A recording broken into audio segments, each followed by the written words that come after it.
Shalom, Kal Holayim La, Yahweh Bahashim, Yahweh Shai, Bashim Rakakwadash. Double honors to the elder apostles, double honors to the elder bishops of Great Millstone as GMS.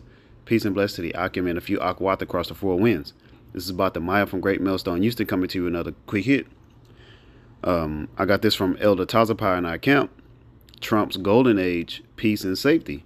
And Lord willing, I'll leave the link in the description box for this video and also his other page, so brothers and sisters can subscribe and be edified, from the elder.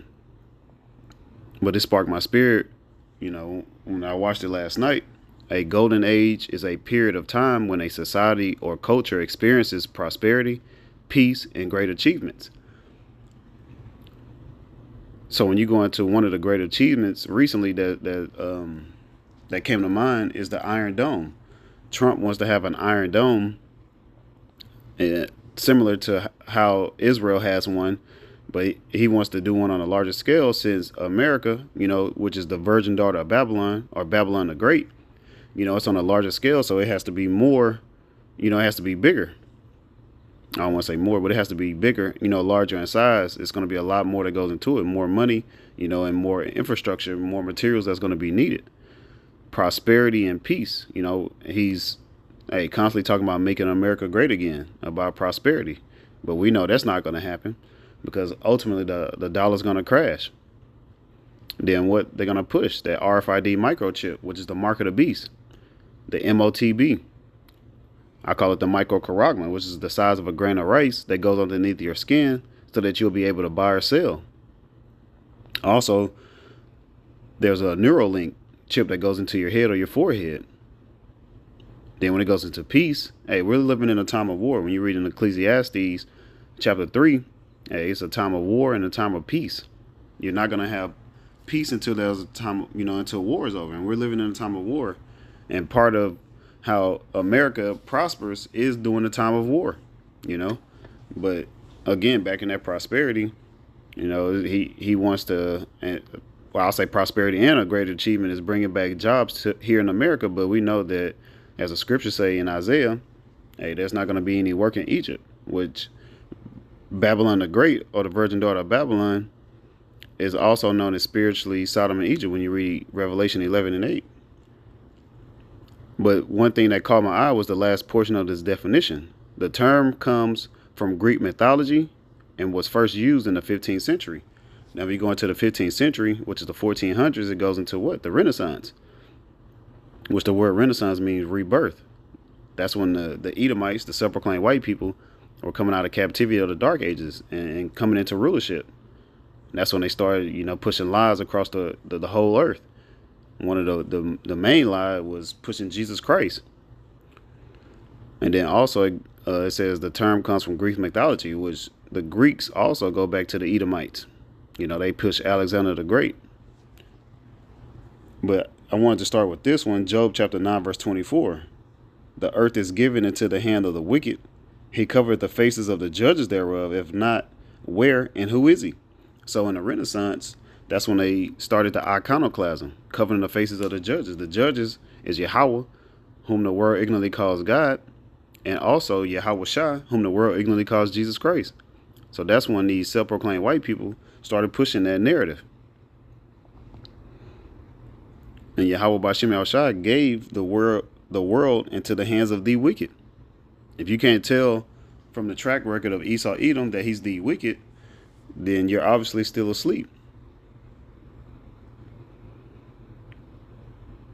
But Elder Tazapah was also going into 1 Thessalonians chapter 5.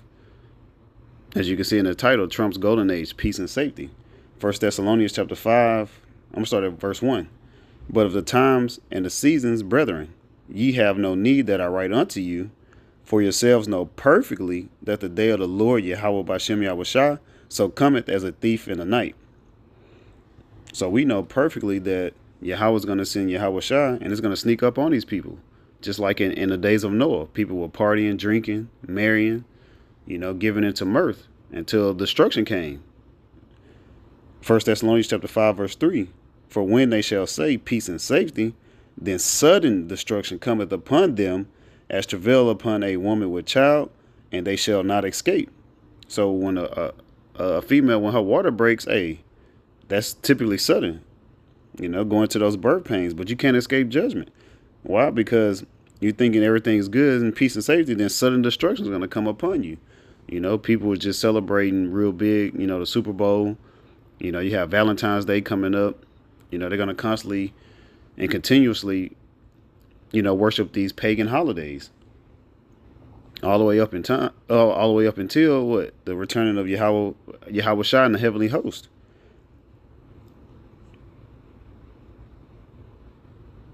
But as the scriptures say, for yourselves know perfectly. So we know that salvation is near, as the elder was going into. He said you could feel it all the way down into your DNA. And that was spiritual because on the Thursday Live with Elder Tazapai and the brother Korah Abad, in the intro they had the Phil Collins playing. You could feel it in the air. You could feel salvation is near. You could feel that destruction is coming to this place. Babylon the Great. This place is no longer going to be the virgin daughter of Babylon. This place is going to get touched by those thermonuclear ICBM missiles. And there's no Iron Dome or anything that's going to protect this place from becoming a lake of fire. Romans chapter 13, verse 11. And that knowing the time, that now it is high time to awake out of sleep. For now is our salvation nearer than when we believed. So you got people still asleep. When you're asleep, your eyes closed. You can't see what's going on around you. But we know the times that we're in. We know that our salvation is near. We know that Yahweh is going to send Yahweh Shai to come save us. Lord willing, we're of that number. And Lord willing, we can endure into the end. Again, Romans chapter 13, verse 11. And that, knowing the time, that now it is high time to awake out of sleep. For now is our salvation nearer than when we believe. So we believe our salvation is near, but hey, we don't know how close this sudden destruction is going to come. That's why we're constantly standing on our watch. Ezekiel chapter 3, verse 17. Son of man, I have made thee a watchman unto the house of Israel, which is the so-called Negroes, Latinos, Hispanics, Native Americans, and then we have Israelite foreigners that look like the other heathen nations. Therefore, hear the word at my mouth and give them warning from me. So the Lord speaks through the prophets. We're prophesying. We're telling you before the things are coming to pass, the things are going to happen. That's what prophets do. They prophesy. Tell you that sudden destruction is going to come. Tell you not to take the MOTB, which is the mark of the beast, the microcharagma. That grain of rice that goes underneath your skin so that you can buy or sell. Because that's going to lead you to destruction. That's not going to lead you to salvation. We're giving you warning as you read in Amos chapter 3, verse 6 and 7. We're blowing the trumpet. In the ancient days, when you blow the trumpet, it's to give warning. And in verse 7, in Amos 3 and 7, it says, the secrets of the Lord are revealed unto the servants, the prophets. So we received the secret and we're revealing it, making it plain unto you. To tell you, Negroes, Latinos, Hispanics, Native Americans, so-called, to come back to your heritage. Call upon the names of Yahweh and Yahweh Shai, and not continuously calling upon Jesus Christ. As you can see, recently you got the protests of the Mexicans, the so-called Mexicans, which are the Ishikarites. They're out there protesting, but you have some Southern Kingdom out there also in the midst of that. But if you understand the time that we're in, you would know not to be doing that. Because one, that's not going to change Esau Edom's mind. You pose no threat going out there having a peaceful protest. He's going to continue to dwell in wickedness. The earth was given into the hands of the wicked.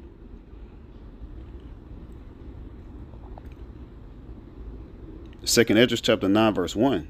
And he answered me then and said, measure thou the time diligently in itself, and when thou seest part of the signs past, which I have told thee before, then shalt thou understand that it is the very same time wherein the highest will begin to visit the world which he made.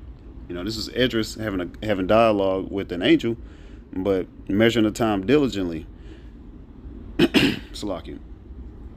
And how do you measure the time diligently? By watching for these prophecies. You see these prophecies starting, to come to pass, and then you filter them through the scriptures. Things are starting to line up. Second Esdras chapter 9 and verse 3. Therefore, when there shall be seen earthquakes and upwars of the people in the world, then shalt thou understand, Salakia, then shalt thou well understand that the Most High spake of those things from the day that were before thee, even from the beginning. So again, uproars are the people. You see, again, like the protests recently, that's going to continue to go on. Then they're going to protest against the Edomites that have like the swastika and all that, walking around with their face covered. But hey, soon it's going to be nation against nation, kingdom against kingdom. But it's been a lot of earthquakes lately. It was just one recently in the Caribbean. I seen one in Oklahoma, one near Dallas, one in here near San Antonio, like in South Texas, some in Southern California, so on and so forth. But we understand what's going on. We're not asleep as others. When you're asleep, again, your eyes are closed. You're not able to see. But the Lord blessed us with the eyesight to be able to see in the valley of the shadow of death, in this gross darkness. And Lord willing, we can continue to endure into the end so that we can be saved. But Lord willing, that was this lesson was edifying. That's all that I had on this lesson. Call Halayim La, Yahweh Ba'Shem, Yahweh Shai, Ba'Shem Rakakwadash. Double honors to the elder apostles, double honors to the elder bishops of Great Millstone as GMS. Peace and bless to the Akim and a few Akwat across the four winds. Shalom.